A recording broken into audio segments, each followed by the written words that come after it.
स्वामी पेरियार और उनकी सच्ची रामायण। लेखक Sumedh Jagarwal. Diploma and degree in chemical engineering, MA, LLB, PGD, SHE। 5 Ayodhya कांड। कैकेयी से विवाह करते समय दशरथ ने उसे वचन दिया था कि उससे उत्पन्न पुत्र को अयोध्या का राजा बनाया जाएगा। इससे संबंधित कथाएं बताती हैं कि विवाह के समय यथार्थ में राज्य कैकेयी के अधीन कर दिया गया और दशरथ केवल मात्र उसके प्रतिनिधि के रूप में शासन चलाता था। राम और उसकी माता कौशल्या दशरथ के इस प्रस्ताव से बेखबर नहीं थे। वृद्ध राजा ने राम को खुलकर अपनी राय दी थी कि भरत का अपने नाना के घर चला जाना राम के राज्याभिषेक के लिए एक शुभ अवसर था। इस कारण भरत को 10 वर्ष तक जानबूझकर उसके नाना के घर में रखा था। दशरथ ने अपनी पूर्व योजना के अनुसार राम को राजा बनाने के लिए भरत को उसके मामा के घर भेज दिया। अचानक एक दिन पूर्व कैकेयी के पूछे बिना जनता में घोषणा करके दशरथ ने दूसरे दिन राम के राज्याभिषेक की तैयारियां कर दी। मंत्रीगण, महर्षि वशिष्ठ, अन्य गुरुजन तथा स्वयं राम यह पूर्ण रूप से जानते थे कि भरत ही राज सिंहासन का उत्तराधिकारी था। इस पर भी उन्होंने कपटपूर्वक राम के राज्याभिषेक के लिए अपनी स्वीकृति दे दी। कैकेयी ने यह भांपकर दुष्टता के साथ हठ किया कि उसके पुत्र को ही राजा बनाया जाए और उसकी सुरक्षा सुनिश्चित करने के लिए राम को वनवास दिया जाए। उसे मनाने के लिए दशरथ उसके पैरों पर गिर गया और उससे याचना करते हुए कहने लगा, मैं तुम्हारी इच्छानुसार कोई भी जघन्य कृत्य करने को तैयार हूँ, किंतु तुम राम को वन में भेजने का हठ मत करो। कैकेयी और मंथरा के उचित और न्यायसंगत कृत्य के पक्ष में पर्याप्त कारण और तर्क विद्यमान हैं। इन सभी पर विचार किए बिना उनको कोसना और उनके विरुद्ध अनगिनत आरोप लगाना अनुचित और अप्रासंगिक है।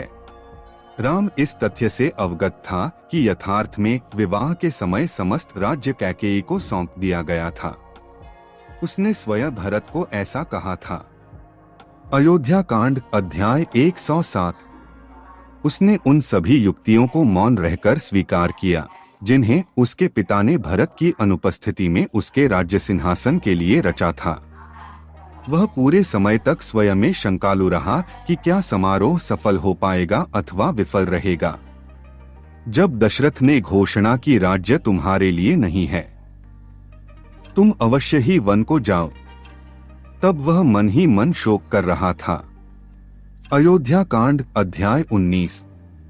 उसने शोक करते हुए अपनी माता से कहा, यह मेरे भाग्य में लिखा है कि मैं राज्य से वंचित रहूं, राजकुमार के योग्य समस्त सुखों को और स्वादिष्ट मांस के पकवानों को त्याग कर वन को जाऊं और वहां सब्जी और फल खाऊं। अयोध्या कांड अध्याय 20। वर्टिकल बार भारी मन से उसने अपनी पत्नी और माता को कहा, वह राज्य मेरा अपना होने जा रहा था, वह मेरे हाथों से निकल गया।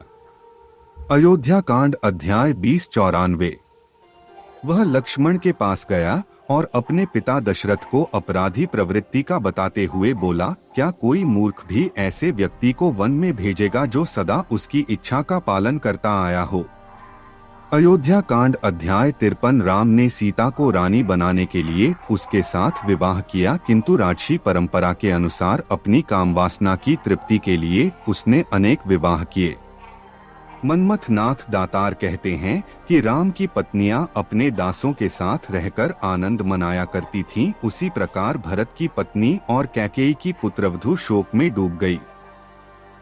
राम के प्रति कैकेयी का स्नेह संदेह से परे था, किंतु राम सदा उसके प्रति कपटपूर्ण और धूर्त रहा। राम सदा कैकेयी के प्रति ईमानदार और स्नेहपूर्ण रहने का दिखावा करता रहा, किंतु अंत में उसके ऊपर दोषारोपण किया। कैकेयी एक दुष्ट स्त्री है। कैकेयी के मन में दुर्भावना नहीं थी, तब भी राम ने आरोप लगाया कि कैकेयी मेरी माता के साथ दुर्व्यवहार करेगी, वह मेरे पिता की हत्या कर सकती है। इस प्रकार राम ने कैकेयी पर धृष्टता से आरोप लगाए। अयोध्या कांड अध्याय 13-53। लक्ष्मण के चरित्र में कुछ भी असाधारण नहीं था और उसे छोटे अवतार की पदवी प्रदान की गई। भरत को राजा के पद से वंचित करने के षड्यंत्र में लक्ष्मण का हाथ था।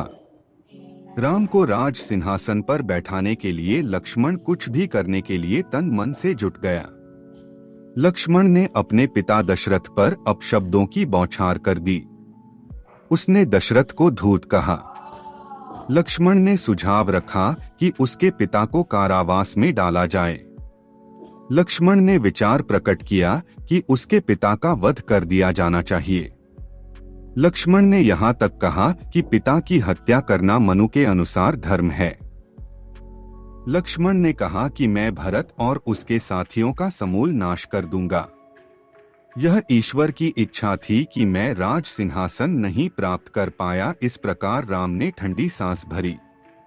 यह देखकर लक्ष्मण ने राम की आलोचना करते हुए कहा कि केवल कायर और मूर्ख ईश्वर की इच्छा के बारे में बात करते हैं।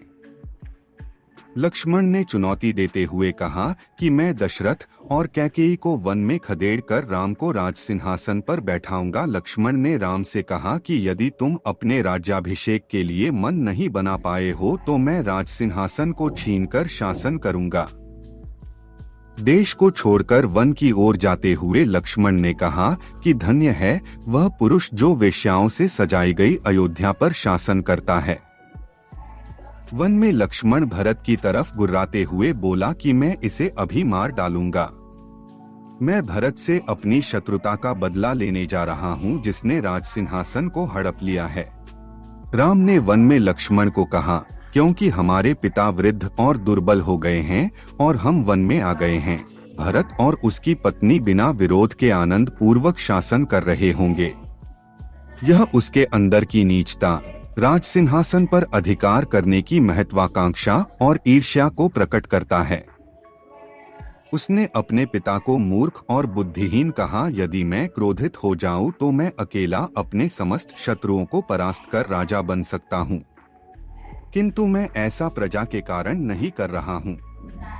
इस प्रकार राम ने न्याय और सत्य के विरुद्ध अपमान व्यक्त किया।